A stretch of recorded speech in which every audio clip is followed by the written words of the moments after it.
Hello and welcome back. Today I wanted to talk about the PlayStation 4 Aim controller for PlayStation VR. Now, uh, people aren't super familiar with this controller from my experience. It's not the most popular peripheral you can get for the PlayStation 4, especially the way I've gotten it. Check this out. So, that is a mount in stock so that you can brace it. Like, can I zoom out here?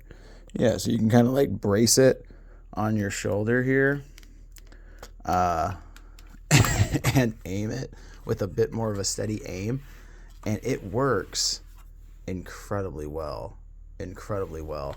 I've played a couple games with it so far, primarily Bravo Team. That's a game where the way you usually would play it would be you would hold two move controllers and you'd have to hold them kind of like you would a rifle. So you'd have one kind of, close to your hip, and then you'd have one extended out as if you're like holding a grip or maybe like the muzzle. And it's pretty awkward because they do expect you to line your aim up uh, like appropriately.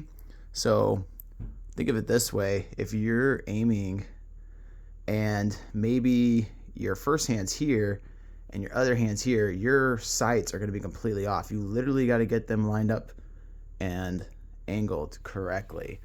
Um, so with this guy, I was able to do a little bit better with this once I picked up this one, but I noticed, it was still just a little shaky, a little rocky. I certainly was performing better in the game. In fact, I don't think that game's very good if you're playing with just move controllers. I think this is mandatory for that game to be good. And sure enough, the game did not get the highest of like reviews and user scores. People don't think too highly of it. I personally really loved it though, and that was a big part of having this. I was able to get through it decently well. But then I had an idea. What if I could get a mount and stock 3D printed for the gun? And so I started to do some research, and there's a few different types. This one looked to be the best in my opinion. It's even got some fun etching on it. PlayStation VR with, I guess that's the symbol of the guy who invented this. And I got really lucky because a job this size for a 3D printing person would be fairly costly. I suggested it for a few people or suggested it. I sent it to a few people to get some estimates, and it was always well above $100. And that was pretty disappointing for me. But I did have a friend who had reached out to me. He worked at I think he still does, but he worked at a 3D printing shop, something along those lines. And he told me if I ever wanted anything 3D printed, just let him know. And he is able to print anything. He just can't sell it. And it's, I think, a way that they're able to advertise their printers. And so he did this for me at no cost. And I am still incredibly grateful. Every time someone sees this, they are pretty blown away. They're like, wow, that's pretty unique. It has this empty spot here. You're supposed to be able to put like a rechargeable battery in there so that you can keep the gun charged as you play. I would never play that much to where I would have to worry about that, so I don't bother with it. There is like a little flap that you can cover this with. I didn't bother attaching it. So as you've noticed, I've readjusted some pieces here and there. Like most 3D printing, everything just sort of slides in place. I could super glue it, but I feel like if I'm ever going to sell this, it would be easier to ship if I took it apart before sending it. So I don't want to super glue everything in place and then have it stuck like this, and then I'm trying to ship it as one solid unit.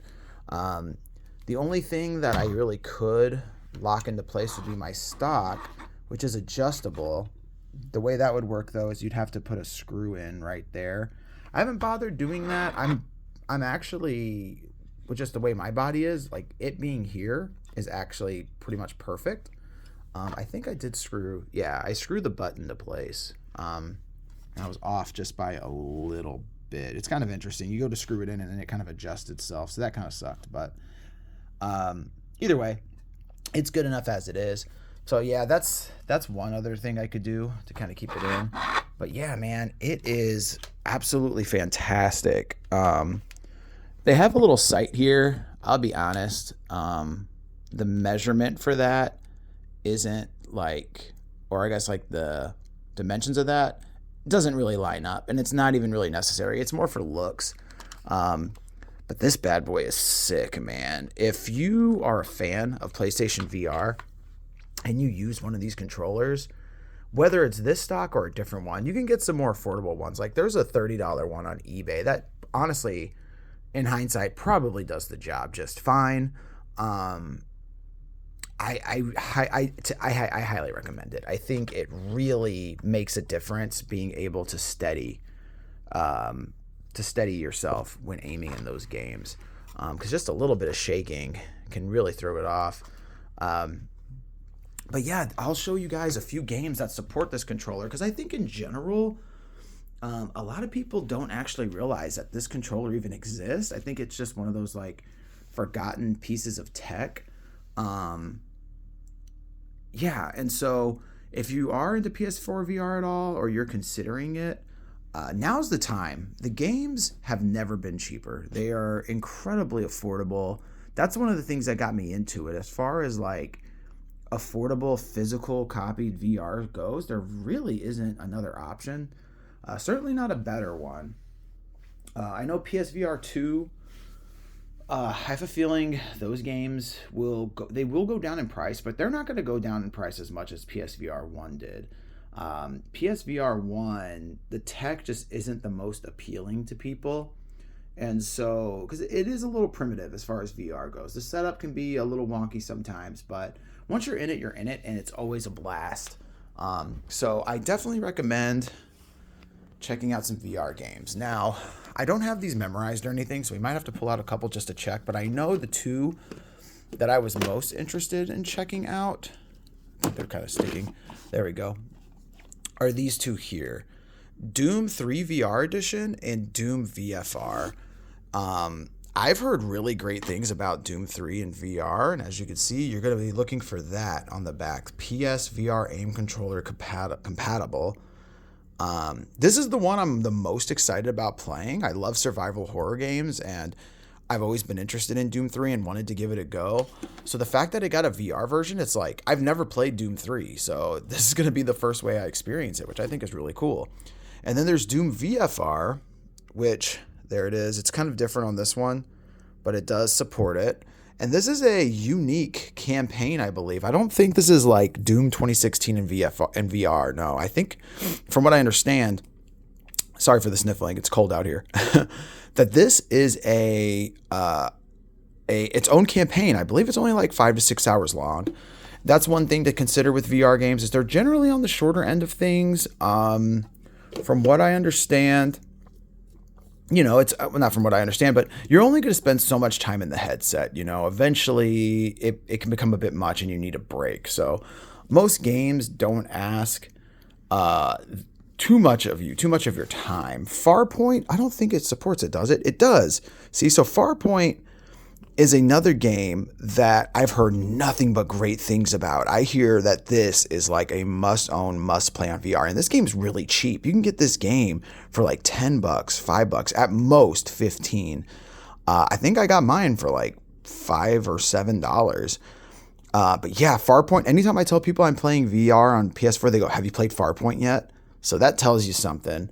That's one of the ones I'm really looking forward to. And something interesting about VR is I am not a first-person shooter fan at all.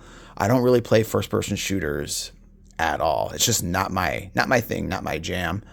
But in VR, they are so much fun, man. They are really enjoyable. I actually don't know. It's kind of hard to get to this one because of the way I got these games stacked. Give me just a second. I wonder if No Man's Sky supports the controller. I actually don't know. No No, it does not. Okay. I was just curious. I didn't check beforehand. I was like, I wonder if that supports it. But yeah, that's just a look at a few of the games. I'll be honest, there aren't a ton of games that support that controller, unfortunately. So if you're going to get one, I definitely recommend getting a good deal on it. Here's that other game I was talking about earlier, Bravo Team. I love this game. I don't even know if it advertises it. Okay, it does, because this game came out, I believe, before that controller even existed, so I wouldn't have been shocked if it wasn't on the case. But this game is like a $5 game, and it's really fun in VR. In VR with that controller, it's like a cover-based shooter. It's kind of like, think Time Crisis. Firewall Zero Hour is a multiplayer online game that uses the controller. Right there. And I'm personally not very much into it, but the gameplay is like, it is really good. I don't play a lot of multiplayer, and I don't play really anything online. So it's not for me, but there's definitely an audience for this. I think this is one of the most popular VR games because, again, it's, people love playing online competitively. But yeah, if you're trying to get one of these controllers, I think I paid about $25 for mine. And I think 25 to 35 is about what they go for. It's a pretty decent deal. But if you're thinking about getting a grip 2 or a 3D printed stock, you're looking at probably spending another 30 to 35 bucks if you're ordering it off eBay. There's like a standard one that just, I think it just like attaches up here and it just comes out and has a stock, but it's not adjustable. So if it doesn't fit you, it just doesn't fit you.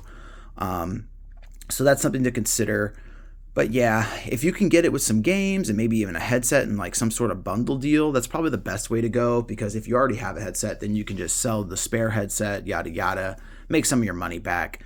That's probably the best way to go about it. But yeah, have you heard of this controller? Have you ever used one? Does this interest you at all? What do you think about this stock? I'd be curious to hear what you guys think. I know it's a bit more niche. There's not going to be a lot of opinions on this, but I love talking about this sort of stuff and sharing it with others. I don't think a lot of people considered getting a stock made for this thing, but it just was so apparent to me that it would make my experience better. And I'm really grateful to my pal Adam for making sure this happened for me. So thanks, Adam.